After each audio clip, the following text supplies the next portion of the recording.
As-tu déjà eu l'impression que ta maison est remplie de choses, mais qu'elle semble pourtant vide? Les jours passent, tu nettoies, tu ranges, tu décores, et pourtant, quelque chose ne va pas. Ça ne ressemble pas à un foyer. Juste à un endroit où tu dors, cuisines et survivre. Et le pire, c'est que personne ne le dit, mais nous le ressentons tout à un moment donné. Une maison ne devient pas un foyer grâce à des meubles chers, ni grâce à des murs parfaitement peints. Il y a des maisons impeccables qui paraissent froides. Et il y a des foyers modestes qui réchauffent l'âme.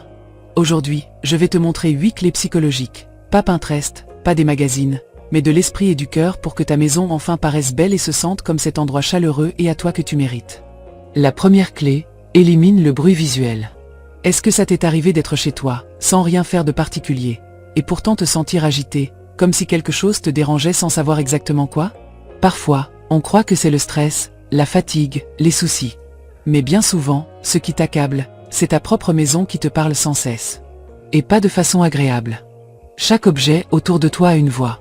Un reçu sur la table dit « Tu dois me payer ». Une chemise froissée jetée sur la chaise chuchote « Tu aurais dû me laver ». Cette tasse que tu n'as pas rangée hier soir te crie « Tu ne termines rien ».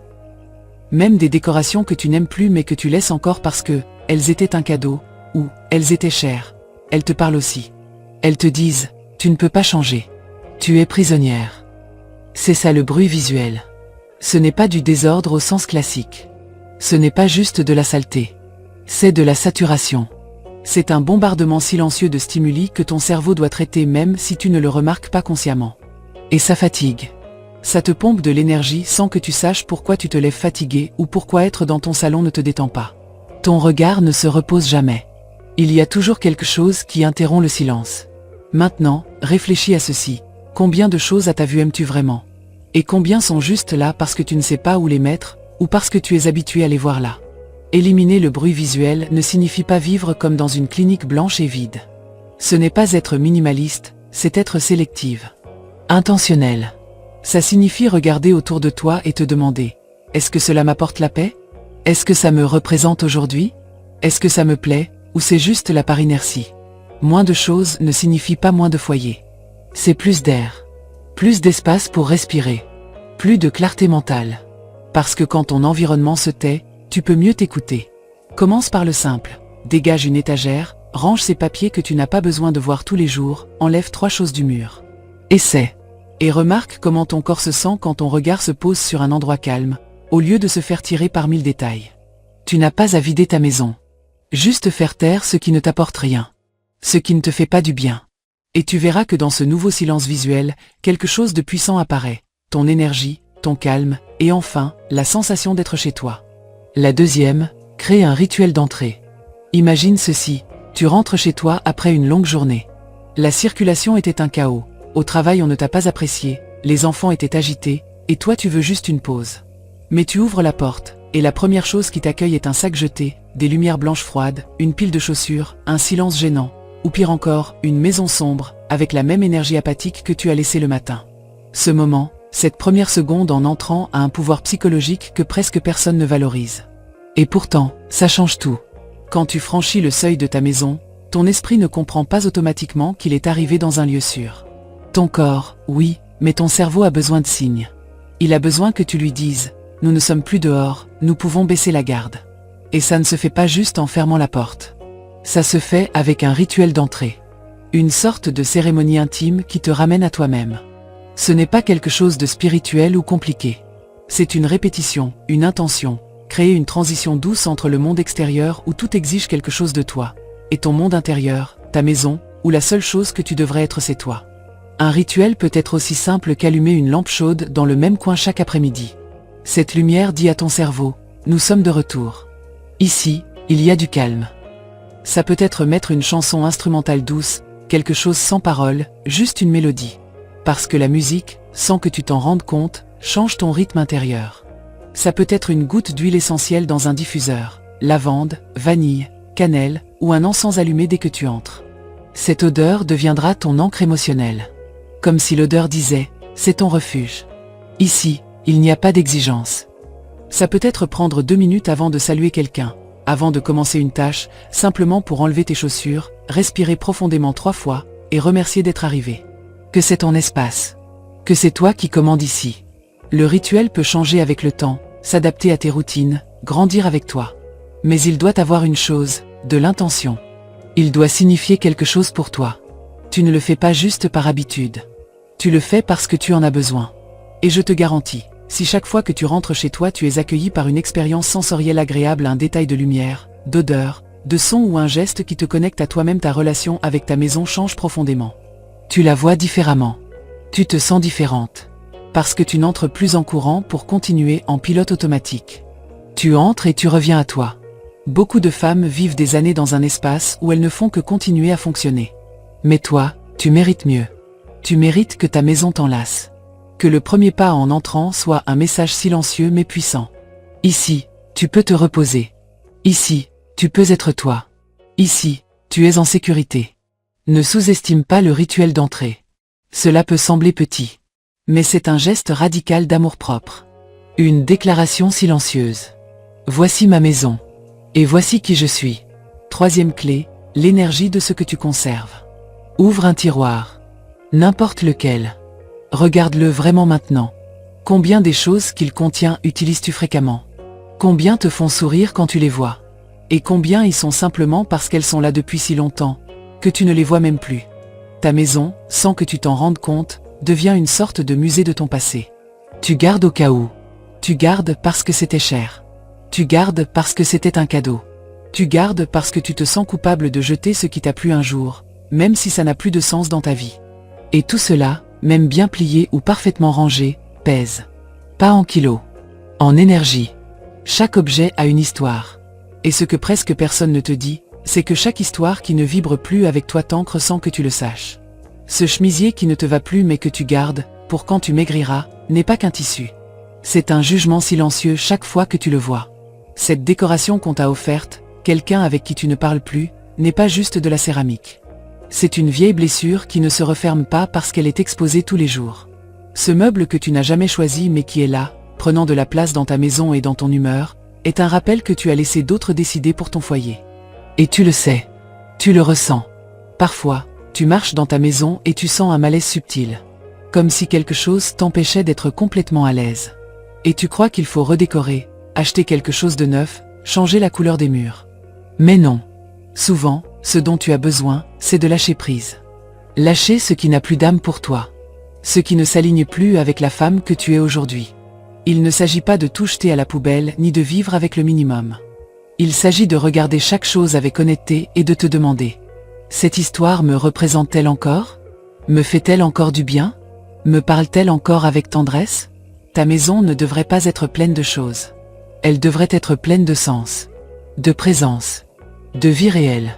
Et cela n'arrive que quand chaque objet a une raison d'être. Un motif. Une connexion avec toi. Parfois, ouvrir ce tiroir ou ce placard peut devenir un acte de courage.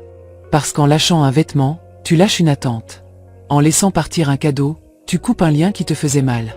En libérant de l'espace, tu fais de la place pour toi. Et cet espace vide qui reste, ce n'est pas de la tristesse. C'est une opportunité. C'est de l'air. C'est la possibilité de choisir librement, de t'entourer seulement de ce qui te valorise, te représente, te fait sentir chez toi. Parce que lorsque tu arrêtes de garder par culpabilité, par peur ou par habitude, ton foyer commence à refléter qui tu es, pas seulement qui tu as été. Et cette différence, bien qu'invisible aux yeux, se sent dans l'âme. Dans ton repos. Dans ton énergie. Dans ta respiration. L'énergie de ce que tu gardes ne ment pas. Alors entoure-toi d'objets avec une âme. Qui te parlent joliment. Qui ont une histoire que tu prends encore plaisir à raconter. Quatrième, des zones de repos réelles. Observe ta maison un instant. Pense à chaque recoin. Chaque espace a une fonction, non? La salle à manger est pour manger, la cuisine pour cuisiner, la salle de bain pour se laver, la chambre pour dormir et parfois même pas. Parce que tu finis souvent là avec ton portable, répondant aux messages ou regardant les réseaux sans t'en rendre compte jusqu'à t'endormir. Nous vivons dans des maisons conçues pour faire des choses. Pour produire, résoudre, accomplir. Mais, où est l'espace pour ne rien faire? Où est ce coin où tu peux simplement être? Si chaque partie de ta maison est dédiée à une activité utile, ton esprit ne ralentit jamais. Il y a toujours quelque chose à faire. Même assise, tu te sens coupable de ne pas faire autre chose. Parce que ton environnement ne te permet pas de freiner. Il ne t'invite pas au repos, au silence, à être sans produire. Et cela a un coût très élevé. Car le repos n'est pas un luxe. C'est un besoin vital. Pas seulement pour le corps, aussi pour l'âme. Et je ne parle pas seulement de bien dormir. Je parle de te reposer pendant que tu es éveillé. D'avoir un espace physique qui te dit, ici, tu n'as pas à performer. Ici, tu peux juste respirer. Cet espace peut être petit. Tu n'as pas besoin d'une salle de méditation ni d'une terrasse de magazine. Cela peut être une simple chaise près d'une fenêtre. Un coussin moelleux avec une couverture douce. Un coin avec une plante et une lampe à lumière chaude. Mais ce coin doit avoir une seule fonction, être ton refuge. Ton oasis. Ta pause. Pas pour travailler. Pas pour ranger. Pas pour être disponible pour les autres. Mais pour toi. Pour t'asseoir avec une tasse chaude. Pour regarder par la fenêtre sans rien faire. Pour lire quelque chose sans hâte. Pour fermer les yeux un instant. Pour pleurer si tu en as besoin. Ou simplement pour sentir que tu existes, sans pression. Quand tu crées une zone de repos réel, tu envoies un message profond à ton cerveau. Mon bien-être est important. Tu te dis que tu as la permission de t'arrêter. Que tu n'as pas besoin de justifier ton existence tout le temps. Que tu n'as pas besoin de produire de la valeur pour mériter un moment de paix. Et le plus puissant, c'est que quand cet espace existe et que tu l'utilises souvent, ton corps commence à l'associer au calme. Dès que tu t'assois là, tu respires différemment. Ton cœur ralentit. Ton esprit cesse de courir. C'est comme si ton âme disait, ici, je peux vraiment me lâcher. Ce n'est pas de la magie. C'est de la connexion. Et oui, ça peut être difficile au début. Parce que nous avons été entraînés à nous sentir coupables si nous ne faisons rien. Mais ça s'apprend. Et ça commence par faire une place physique dans ta maison pour le repos. Tout comme tu fais de la place pour cuisiner, pour nettoyer, pour travailler, fais de la place pour simplement être. Parce que tu n'es pas venu dans cette vie juste pour accomplir des tâches. Tu es aussi venu pour sentir, pour respirer, pour retrouver ton centre. Et ce coin de repos, même s'il paraît petit, peut devenir ton endroit préféré au monde. Parce qu'à cet endroit-là, tu n'es pas la femme qui doit tout régler. Là, tu es juste toi. Et ça c'est du vrai repos. 5e clé, la lumière qui caresse, pas qui interroge. La plupart des gens ne le remarquent pas, mais la façon dont une maison est éclairée peut complètement changer la sensation de vie à l'intérieur. Et je ne parle pas que d'esthétique. Je parle de quelque chose de plus profond. La lumière peut caresser, ou elle peut t'interroger. Elle peut t'inviter à te reposer, à te connecter à toi-même, ou elle peut te faire sentir observé, tendu, mal à l'aise sans savoir pourquoi. Pense à ces lumières blanches et froides, intenses, qui éclairent tout comme si tu étais dans un bloc opératoire ou dans un bureau administratif. Dures, plates, sans âme. Elles sont fonctionnelles, oui. Mais elles ne créent pas de foyer. Parfois, elles ne permettent même pas de respirer. Parce qu'au lieu de t'envelopper, elles t'exposent. Ces lumières qui éclairent tout sans distinction le font avec une énergie qui exige performance, productivité, vigilance. Elles ne permettent ni intimité, ni repos. Maintenant, pense à un endroit où tu t'es senti profondément à l'aise. Peut-être un petit café, une vieille maison, un après-midi d'hiver avec peu de lumière naturelle. Tu te souviens de ce que ça faisait? Il y avait une chaleur douce, des ombres qui ne faisaient pas peur, des recoins qui semblaient t'embrasser. Cela n'arrive pas par hasard. Cela arrive parce que quelqu'un a compris que la lumière ne se voit pas seulement, elle se sent. Quand on parle de faire en sorte que ta maison soit un foyer, la lumière a un rôle émotionnel. Elle n'éclaire pas seulement, elle accompagne. C'est pourquoi il est si important de penser en couches de lumière, comme si tu peignais ta maison avec des touches douces, et non des coups de pinceau agressifs. Une lampe de table qui diffuse une lumière douce en fin de journée, une bougie allumée pendant le dîner, une guirlande de lumière chaude sur une étagère, une lampe sur pied près du fauteuil où tu lis, tout cela crée des ambiances.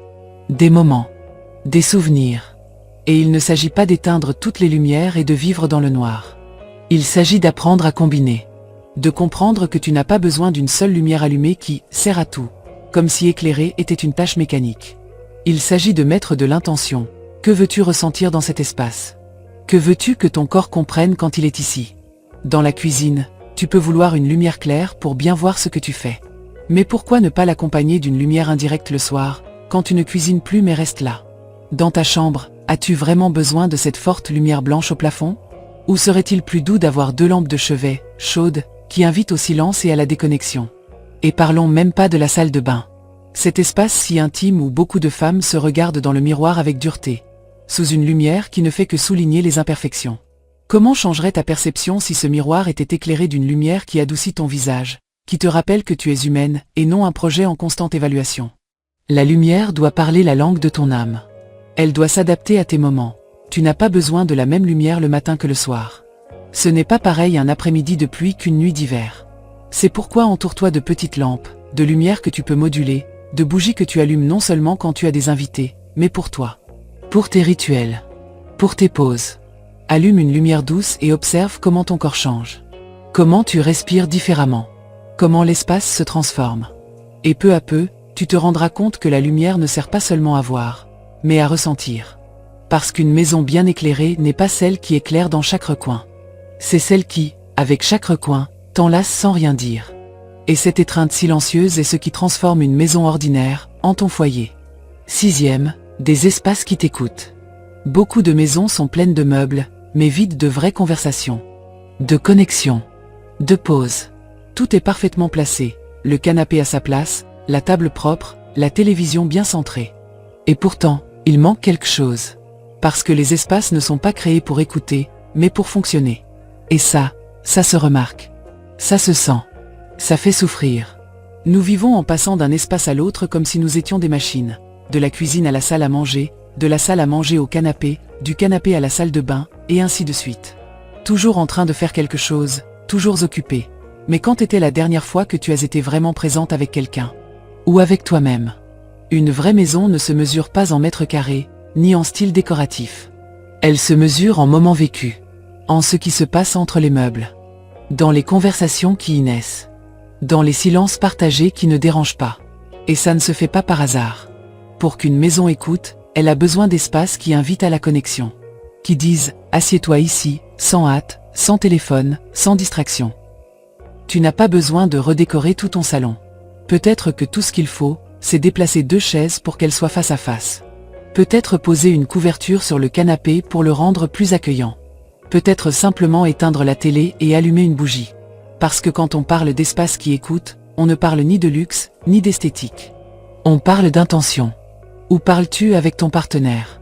Y a-t-il un endroit dans ta maison qui vous invite à vous regarder, à parler sans interruption, sans écran entre vous? Où joues-tu avec tes enfants? Avez-vous un coin où le jeu n'est pas un bruit que tu tolères, mais une joie que vous partagez? Ou réfléchis-tu seul? Y a-t-il un espace qui t'appartient uniquement, même s'il s'agit d'un petit coin où tu peux t'asseoir pour écrire, penser, respirer avec toi-même? Quand il n'y a pas d'espace pour écouter, pour vraiment écouter, la vie devient un ensemble de tâches à accomplir. La conversation devient une formalité. Les relations perdent de leur profondeur. Les émotions se gardent pour soi. L'âme se tait. Et attention, un espace pour écouter n'est pas seulement physique. C'est aussi symbolique. Il se construit à partir de l'énergie que tu mets dans ce moment. De la présence réelle que tu offres. De la disposition à être là, sans précipitation, sans multitâche, sans regarder la montre. Souvent, on croit ne pas avoir le temps de se connecter. Mais ce n'est pas le temps. C'est l'espace. Parce que quand il y a un coin où l'âme sait qu'elle peut s'ouvrir, la conversation vient d'elle-même. Un canapé sans âme n'invite pas à parler. Mais un coussin posé par terre, s'il est mis avec amour, peut être le lieu où naît une discussion qui change une journée. Ou une vie. Et ça s'apprend aussi. Peut-être qu'au début tu as du mal à te déconnecter. Peut-être que ça te semble inutile. Mais si tu le fais souvent, ta maison commence à te le rappeler. Elle commence à dire, ici on parle. Ici on ressent. Ici tu peux être toi avec les autres. Et il n'y a rien de plus précieux que ça. Parce qu'une maison peut être impeccable et pourtant se sentir vide. Mais une maison qui écoute, même si elle a peu, même si elle est modeste, c'est un foyer qui nourrit, qui accompagne, qui soutient. Ce n'est pas la taille de l'espace. C'est le but qu'il porte en lui. Et si ton foyer commence à t'écouter, je te promets que tu commenceras aussi à mieux t'écouter toi-même. 7e clé, des textures qui t'embrassent. As-tu remarqué comment ton corps réagit à certaines textures, même sans y penser? Cette sensation quand tu t'enveloppes dans une couverture douce un après-midi froid. Ou quand tes pieds touchent un tapis moelleux en te levant. Ou quand tu tires un rideau et que le tissu, glissant entre tes doigts, bouge avec une légèreté presque magique. Ce n'est pas que du confort. Ce n'est pas que de la décoration. C'est quelque chose de beaucoup plus profond. C'est ton corps qui te dit qu'il se sent en sécurité, qu'il se sent chez lui. Le tactile est aussi émotionnel. Nous vivons dans un monde bombardé de stimulation visuelle. Mais le contact, le frottement, la sensation physique des choses, parlent directement à l'âme. Ta peau garde des souvenirs. Elle sait distinguer entre le rugueux et l'amoureux, entre le froid et le chaud, entre le fonctionnel et ce qui réconforte. Et c'est pourquoi les textures qui t'entourent comptent plus que tu ne crois. Il ne s'agit pas d'avoir la maison remplie de coussins, couvertures et tissus. Il s'agit que ce que touche ton corps touche aussi ton cœur. Cette couverture que tu te mets quand tu lis, te sert-elle ou te couvre-t-elle juste? Ce drap sur lequel tu dors chaque nuit, caresse-t-il ta peau ou la refroidit-il? Cette serviette avec laquelle tu te sèches, t'enlace-t-elle ou te gratte-t-elle? Cette chaise où tu prends ton petit déjeuner, est-elle dure, rigide, ou a-t-elle une douceur qui t'invite à rester une minute de plus? Parfois, changer une seule texture change toute une expérience. Un rideau léger qui bouge avec la brise donne vie à toute une pièce. Un tapis à l'entrée qui reçoit tes pieds fatigués dit à ton corps, tu es déjà chez toi. Un coussin bien choisi ne fait pas que décorer. Il t'attend. Il te contient. Et il n'a pas besoin d'être cher. Il n'a pas besoin d'être luxueux. Il doit être réel, sincère, proche de toi. Des textures qui embrassent. Qui ne sont pas seulement belles, mais qui se sentent comme un geste de soin. Comme si ta maison te répondait au toucher. Parce que quand quelque chose t'embrasse physiquement, il t'embrasse aussi émotionnellement. Il te calme. Il te console.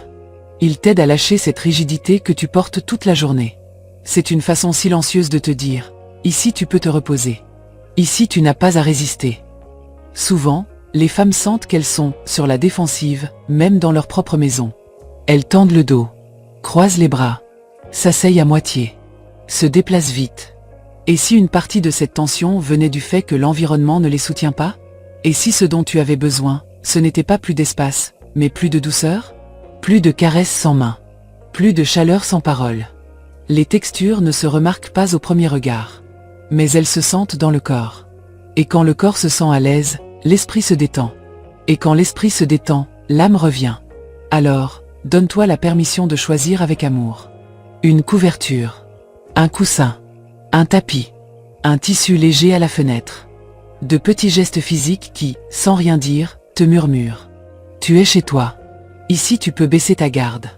Ici tu peux être toi. Et crois-moi, quand ta maison commence à t'embrasser ainsi, tu ne veux plus être ailleurs. Et la 8e, ta présence. Ta maison peut avoir les meubles parfaits, les couleurs idéales, les plus jolis objets que tu as trouvés dans les magasins ou les magazines.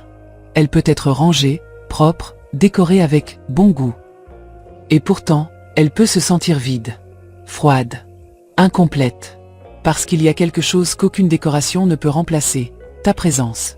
Et quand je dis présence, je ne parle pas d'être physiquement là. Tu es là tous les jours, oui. Tu marches dans la maison, tu nettoies, tu prépares à manger, tu ranges, tu éteins les lumières. Mais l'habites-tu vraiment? Ou la subis-tu simplement? Beaucoup de femmes vivent dans des maisons qui leur semblent étrangères, qui ne les reflètent pas, qui sont jolies, mais ne vibrent pas avec elles. Parce qu'elles sont tellement occupées à tout supporter travail, enfants, tâches, courses, responsabilités qu'elles ont cessé de se regarder elles-mêmes. Elles ont cessé de se demander, où suis-je dans tout ça? Quelle partie de cette maison contient mon âme? Quel coin me rappelle qui je suis quand personne ne me regarde? Et c'est là le point. Une maison ne se sent comme un foyer que quand tu décides de l'occuper avec ton énergie, pas avec ta fatigue. Ta présence ne consiste pas à faire plus, mais à être autrement. C'est prendre 5 minutes pour t'asseoir avec une tasse de café chaud, non pas parce que tu l'as mérité, mais parce que tu le mérites simplement d'exister. C'est choisir une photo pleine de sens et la mettre là où tu la verras tous les jours, non comme un ornement, mais comme une encre émotionnelle. C'est mettre de la musique en cuisinant, même si tu ne prépares que du riz, pour que ta routine ait une âme.